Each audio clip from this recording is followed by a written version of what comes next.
अनुसंधान प्रविधि तथ्य सामग्री के स्रोत। आज का विषय है तथ्य सामग्री के स्रोत। आज हम देखेंगे इसमें दो प्रकार के स्रोत होते हैं। पहला होता है प्राथमिक स्रोत और दूसरा होता है द्वितीयक स्रोत। तो पहला है प्राथमिक स्रोत। अनुसंधानकर्ता इसमें क्या होता है, प्रथम बार में तथ्य व सूचनाओं को एकत्र करना, यानी इसका प्राथमिक स्रोत कहलाता है। इसकी परिभाषा देते हुए पीटर एचमैन ने कहा है कि प्राथमिक स्रोत हमें प्रथम स्तर पर संकलित की गई तथ्य सामग्री प्रदान करते हैं और वास्तविक रूप में ये मौलिक रूप में एकत्र की हुई होती है। पीवी यंग ने दो भागों में बांटा है, प्रत्यक्ष स्रोत और अप्रत्यक्ष स्रोत। प्रत्यक्ष स्रोत यानी ऐसा स्रोत जिसमें जो अनुसंधान करने वाला व्यक्ति है वो उस घटना स्थल पर जाकर स्वयं समस्या और घटनाओं से संबंधित निरीक्षण करता है। ये निरीक्षण तीन प्रकार से होते हैं। पहला होता है इसमें सहभागी निरीक्षण, अर्थात इसमें व्यक्ति सक्रिय रूप से शोधकर्ता भाग लेकर निरीक्षण का कार्य संपन्न करता है। दूसरा होता है असहभागी निरीक्षण, इसमें वह भाग नहीं लेता लेकिन तटस्थ रूप से उस प्रक्रिया को, उस कार्यक्रम का जानकारी लेता है, देखता है और उसको निरीक्षण के माध्यम से समझने का प्रयास करता है। तीसरी है अर्ध सहभागी निरीक्षण, यानी इसमें दोनों के ही गुण पाए जाते हैं, सहभागी और अर्ध सहभागी निरीक्षण। कुछ में वो भाग लेता है, कुछ में वो तटस्थ रहकर और अपनी निरीक्षणकर्ता की भूमिका का निर्वहन करता है। सामान्य रूप से प्रत्यक्ष स्रोत में समस्याओं के बारे में सीधी बातचीत से भी जानकारी प्राप्त की जाती है और ये सीधी बातचीत के दो प्रकार हैं। पहला है साक्षात्कार, जिसमें शोधकर्ता अपनी संबंधित व्यक्ति से उस अनुसंधान कार्य के लिए तथ्य सामग्री का एकत्रीकरण करता है, अर्थात वो उसके साथ बैठकर वार्तालाप करता है। उस वार्तालाप में वो कई बार अपने विषय से संबंधित और उस विषय को उससे जोड़ने के लिए दूसरे रोचक तथ्यों का भी उसमें संकलन करता है, उसको जोड़कर और अपने तथ्य सामग्री को प्राप्त करने का प्रयास करता है। दूसरी होती हैं अनुसूचियाँ या शेड्यूल्स, यानी इस प्रकार से एक प्रश्नावली जिसमें ये बना होता है कि आपने प्रश्न लिखे हुए होते हैं और लिखे हुए प्रश्नों का उत्तर वो उनको दिया जाता है। ये एक तरीके से जिस प्रकार के अपन वैकल्पिक प्रश्न या ऑब्जेक्टिव प्रश्न करते हैं, ठीक उसी प्रकार की प्रक्रिया है। लेकिन ये प्रक्रिया जब संपन्न की जा सकती है जबकि जिस पर शोध किया जा रहा है वो व्यक्ति शिक्षित हो, साक्षर हो और ये जानकारी देने के लिए में सक्षम हो। इस आधार के वो व्यक्ति निष्पक्ष रूप से उसको लिखित रूप में आपको प्रश्न पत्र भर कर दे, प्रश्नावली भर कर दे और उसको फिर उसका हम प्रयोग करें।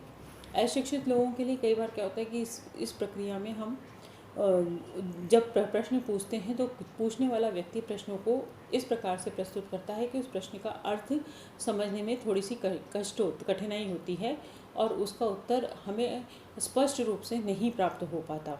इसलिए ये जो प्रक्रिया है ये शिक्षित लोगों पर ज़्यादा लाभदायक प्रतीत होती है। दूसरी है अप्रत्यक्ष स्रोत। इस प्रक्रिया में शोधकर्ता द्वारा संपर्क नहीं किया जाता। इसमें यह है कि आपको शोध कार्य करवाना है तो उसके लिए हम चार तरीके की प्रयोग में लेते हैं। पहला तो प्रश्नावली को आप कहीं पर भी प्रकाशित कर सकते हैं, उसको दे सकते हैं और वो व्यक्ति आपको उस प्रश्नावली को भरकर दे दे। जैसे कई बार क्या होता है कि शोध कराने वाली इकाइयाँ अपने एजेंसीज़ होती हैं, वो अपने अलग अलग क्षेत्रों में जाकर और इस तरीके के प्रश्नावलियों को भरवाती हैं और वो क्षेत्रवार, राज्यवार, जिलेवार, डिस्ट्रिक्टवार और क्या कहते हैं अपने देश के आधार पर इनका निर्णय लिया जाता है, इनके बारे में जानकारी प्राप्त की जाती है। दूसरा प्रक्रिया है दूरभाष साक्षात्कार, यानी टेलीफोनिक टॉक, टेलीफोनिक इंटरव्यू जिसको कह सकते हैं अपन, जो टेलीफोन के माध्यम से उस व्यक्ति से उस संबंधित विषय के बारे में जानकारी प्राप्त की जाए। तीसरी है रेडियो अपील, यानी रेडियो के माध्यम से किसी प्रक्रिया को समझाने का प्रयास किया जाए, उसकी जानकारी प्राप्त की जाए। चौथी है पैनल पद्धति, जिसमें एक पैनल बना लिया जाता है, जो आजकल आमतौर पर आप जिस प्रकार की प्रक्रियाएं आप आजकल हमारे मीडिया में बहुत प्रचलित हैं।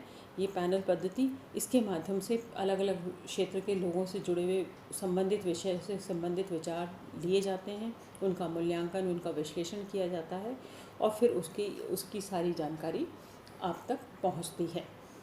इन प्राथमिक स्रोतों के कुछ गुण हैं। पहला तो गुण ये है कि ये स्वाभाविक होता है, क्योंकि ये सीधा एक आ रहा है आपके पास, जो आपको दिख रहा है वही आपने लिया है, अतः इसमें नेचुरलिटी होती है, स्वाभाविकता होती है। दूसरा, वास्तविकता से परिपूर्ण होता है, यानी वास्तविक होता है। तीसरा, इसमें वैयक्तिकता होती है, यानी ऑब्जेक्टिविटी पाई जाती है। चौथा, ये विश्वसनीय होता है, क्योंकि आपने प्राथमिक स्रोत है, इसलिए ये विश्वसनीय होने का इसका प्रमाण अपने आप ही मिल जाता है। पांचवा इसका गुण है कि ये कम खर्चीला होता है, क्योंकि ये पहली प्रक्रिया है, सामने जो आपको दिख रहा है वही चीज़ है, इसलिए इसमें ज़्यादा खर्च करने की संभावनाएं नहीं पाई जाती हैं। इसके दोष हैं कि निष्पक्षता इसमें होनी चाहिए। ये जो आप कार्य कर रहे हो, ये प्राथमिक स्रोत प्राप्त कर रहे हो, तो आप भी निष्पक्ष रूप से इसका चयन करें और निष्पक्ष रूप से ही उसे प्राप्त करें। और दूसरा है कि प्राथमिक स्रोत से सूचना प्राप्त करने में जितनी स्वतंत्रता मिलती है, जितनी स्वतंत्रता प्राप्त होती है, उस स्वतंत्रता को हम संपन्न करते हैं, उस स्वतंत्रता को हम प्राप्त करते हैं। तो ये जो हमारा विषय था आज का, तथ्य सामग्री के स्रोत, इसमें आज हमने प्राथमिक स्रोत के बारे में जानकारी ली, इसके बारे में मैंने आपको स्पष्ट किया। और इसका दूसरा भाग द्वितीयक स्रोत है, वो दूसरे भाग में अपन उसका अध्ययन करेंगे। धन्यवाद।